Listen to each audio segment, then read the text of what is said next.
Master trainer programme के इस segment में वॉइस मॉड्यूलेशन का जो छठा सबसे अहम पार्ट है जिसे हम कहते हैं pitch.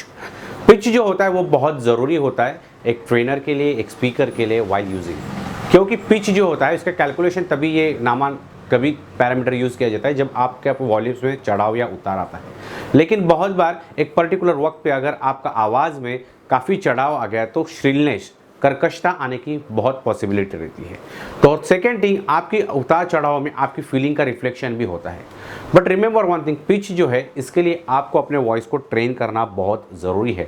Either the moment you take your voice up तो आपकी आवाज़ जो है श्रिल होगी, कर्कशता आ जाएगी उसमें।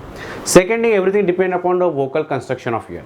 The air comes from the abdomen, it comes here, it comes through all the cords and from everything it resonated in your voice, and with the breakneck speed of your tongue it comes out and the words get formed. That is the same way आप जब ये सब चीज़ों को देखेंगे voice modulation में तो छोटी छोटी बहुत सारी चीज़ें हैं जिनका ध्यान रखना ज़रूरी है। नाउ श्रिलनेस जो आता है वो हर एक में अलग अलग आता है। Normally to be by default if you see कि अगर कोई ज़ोर से चिल्लाता है इंसान तो श्रिलनेस आता है। That is the same with the ladies also. The moment their sound is up that comes shrill, कर्कश हो जाता है।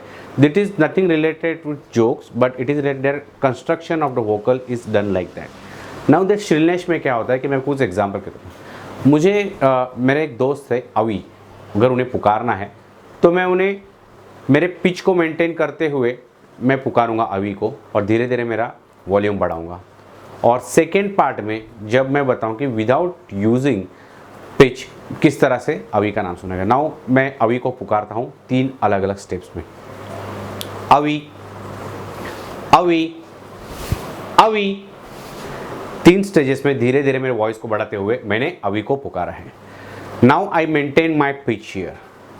The moment if I don't maintain my pitch at this moment तो यही 3 स्टेप में मैं किस तरह पुकार पाऊंगा। अवी, अवी, अवी।